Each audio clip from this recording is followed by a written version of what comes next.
विदुर जी से किसी ने पूछा है कि सब तीर्थों में स्नान करने का फल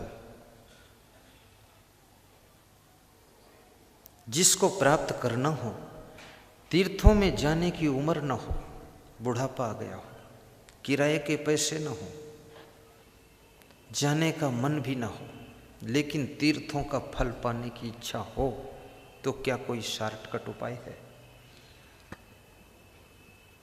विदुर जी कहते हैं, सर्व तीर्थेषु वा स्नानम, सब तीर्थों में स्नान करने का फल जो प्राप्त होता है, सर्वभूतेश्च आर्जवम, वो समस्त भूत प्राणियों अर्थात समस्त प्राणियों के साथ, आर्जवम माने कोमलता, सरलता, सुशीलता का व्यवहार करने से घर बैठे फल प्राप्त हो जाता है। जो सब तीर्थों में स्नान करने से फल मिलता है, वो फल सब प्राणियों के साथ में कोमलता, दया, प्रेम का व्यवहार करने से घर बैठे फल प्राप्त हो जाता है। इसलिए कोमल बर्ताव सबको करना चाहिए।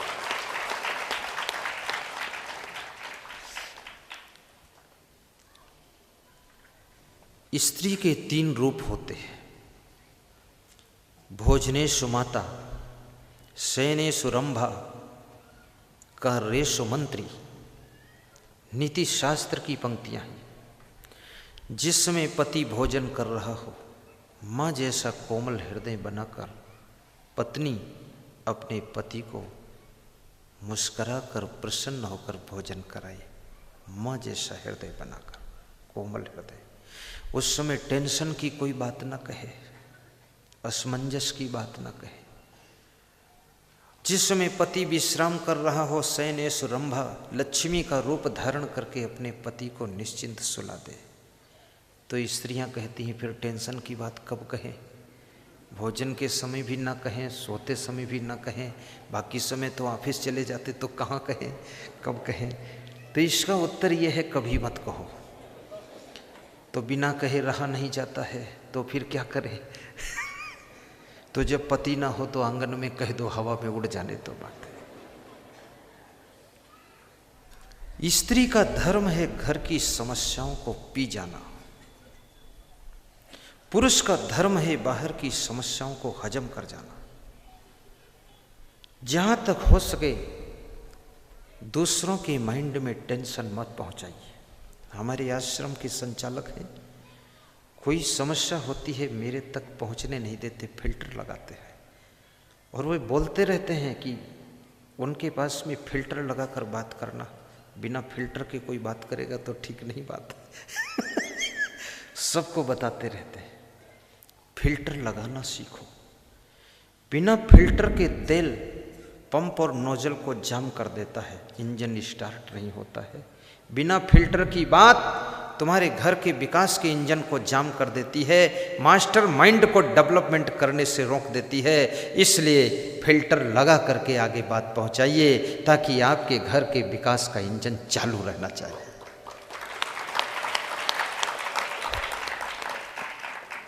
आदमी पानी छान कर पीता है, दूध छान कर पीता है, चाय छान कर पीता, काफी छान कर पीता है, लेकिन बात को छान कर नहीं बोलता है। इसमें भी फिल्टर होना चाहिए कि कौन सी बात बोलूं, कौन सी ना बोलूं। हर बात हर किसी से कही नहीं जाती है, हर बात हर किसी से सही नहीं जाती है। संभल करके बात बोलिए, क्योंकि शब्द में बहुत बड़ी शक्ति होती है। एक शब्द ऐसा है जो रोते हुए को खुश कर देता है, दूसरा शब्द ऐसा है हंसते हुए को रुला देता है, तीसरा शब्द ऐसा है जो भक्ति में तुमको पहुंचा देता है, चौथा शब्द ऐसा है जो भक्ति को छुड़ा देता है, पांचवा शब्द ऐसा है जो मुक्ति दिला देता है, और छठा शब्द ऐसा है जो झगड़ा भी करा देता है, सातवां शब्द ऐसा है जो झगड़े को खत्म करके प्रेम करा देता है। शब्द शब्द में बहुत बड़ा अंतर है। शब्द संभल करके बोलिए तो जिंदगी में सफलता तुम्हारे आगे आगे चलेगी।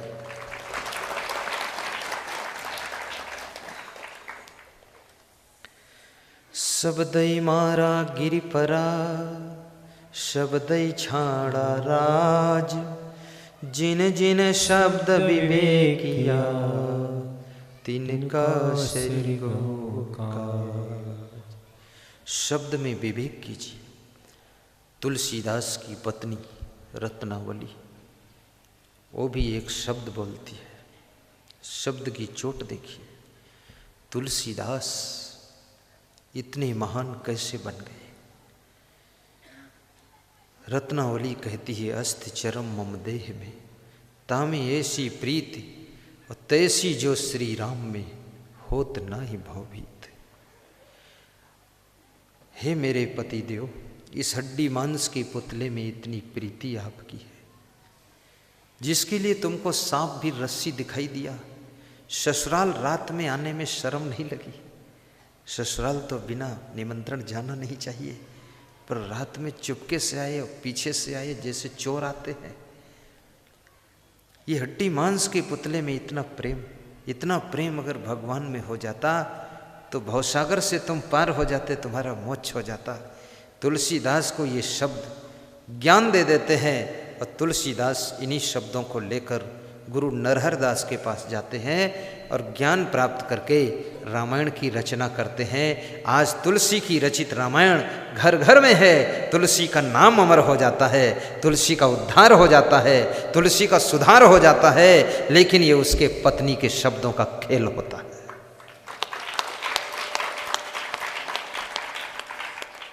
कितनी स्त्रियां अपने पतियों को सुधारने के लिए ज्ञान के शब्द भी बोलती हैं, लेकिन आजकल के पति डबल तुलसीदास, उन पर असर ही नहीं पड़ता। कितनी स्त्रियां कहती हैं, समझाते समझाते हम तो थक गई, अब तुम देख लो समझा के गुरुदेव। मैं कहता हूं, जब तुम थक गई तो हम तो थके थकाए पहले से ही है। अच्छी बात समझने के लिए दिल में जगह रखिए। यदि तुम्हारा पति अच्छी बात कहता है, मुस्करा कर स्वीकार कीजिए और धन्यवाद भी दीजिए कि पति के साथ साथ लगता है कि एक प्रेरक गुरु भी हो, ऐसा भी कहिए। क्योंकि अच्छा करने वालों को, अच्छा बोलने वालों को, अच्छा जीवन जीने वालों को, अच्छी प्रेरणा देने वालों को धन्यवाद देना आवश्यक होता है, प्रशंसा करना आवश्यक होता है। हमारे देश से धन्यवाद और प्रशंसा दोनों कम होते जा रहे हैं। हनुमान जी ने राम की सेवा किया था, भगवान श्री राम ने हनुमान जी की बहुत प्रशंसा किया था।